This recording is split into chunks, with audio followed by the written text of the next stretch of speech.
జూబ్లీహిల్స్ నియోజకవర్గం Borabanda division site 3 site 4 లో Congress party అభ్యర్థి నవీన్ యాదవ్ కు మద్దతుగా ఎమ్మెల్యే యశస్విని రెడ్డి ఇంటింటికి తిరిగి ప్రచారంలో పాల్గొన్నారు. ఈ సందర్భంగా నవీన్ యాదవ్ మాట్లాడుతూ గడప గడపకు వెళ్లి ప్రచారం చేస్తున్నామని, ఓటర్ల నుంచి మంచి స్పందన వస్తుందని, కాంగ్రెస్ ప్రభుత్వం అధికారంలోకి వచ్చిన తర్వాత కొత్త రేషన్ కార్డులు, సన్న బియ్యం, ఫ్రీ కరెంట్, మహిళలకు ఉచిత బస్సు సౌకర్యాలు, ప్రభుత్వ పథకాలు అందుతున్నాయని మహిళలు చెబుతున్నారని, నియోజకవర్గాన్ని తనని గెలిపిస్తే నియోజకవర్గం మరింత అభివృద్ధి చెందుతుందన్నారు. డబుల్ బెడ్రూమ్ ఇల్లు లేని వారికి గుర్తించి వారికి ఇల్లు ఇప్పించే బాధ్యతను తాను తీసుకుంటున్నామని హామీ ఇచ్చారు. కాంగ్రెస్ పార్టీ గుర్తుపై ఓటు వేసి గెలిపించాలని ప్రజలను కోరారు. అందరికీ నమస్కారం. మరి ఈరోజు డోర్ టు డోర్ క్యాంపెయిన్ లో భాగంగా బోరబండ డివిజన్ సంబంధించి అందులో సైట్ 4, సైట్ 5, బాబా శైలేంద్ర నగర్ ఇవన్నీ కూడా పొద్దున్న నుండి డోర్ టు డోర్ క్యాంపెయిన్ చేస్తున్నాం. ఇక్కడ స్థానిక నాయకులు యశస్విని రెడ్డి, ఎమ్మెల్యే గారు యశస్విని రెడ్డి గారు అండ్ స్థానిక నాయకులు కార్పొరేటర్ గారి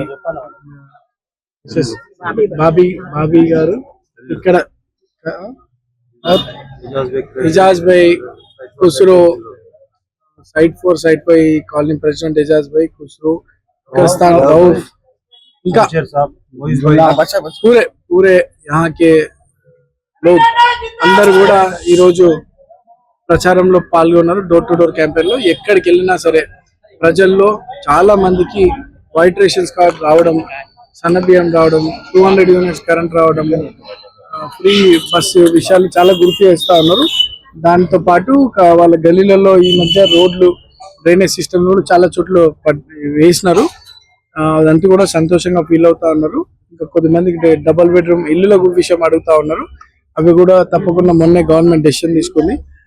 రేపు కాంగ్రెస్ పార్టీ గెలిచిన తర్వాత వాళ్ళందరూ కూడా హామీ ఇస్తున్నాం. వాళ్ళందరూ కూడా ఇల్లులు, పేదవారికి అయినటువంటి వారికి ఇల్లులు ఇప్పించే ప్రయత్నం కూడా చేస్తామని చెప్పడం జరుగుతుంది. కానీ ప్రజలు డోర్ టు డోర్ క్యాంపెయిన్ పోతా ఉంటే ప్రజల యొక్క స్పందన చాలా పాజిటివ్ ఉంది. వారి కాంగ్రెస్ పార్టీ పైన నమ్మకం, రేవంత్ అన్న పాలన పైన నమ్మకం చాలా బలంగా ఏర్పడుతుంది. ఇందులో స్థానికంగా మాకు ఉన్నటువంటి సంబంధం వాళ్ళకు నమ్మకం ఉంది. మేము పనులు చేయిస్తామని చెప్పి ఇవంతా కూడా చూస్తూ ఉంటే, పబ్లిక్ రెస్పాన్స్ చూస్తూ ఉంటే మంచి మెజార్టీతో కాంగ్రెస్ పార్టీ గెలవబోతుందని చెప్తాను.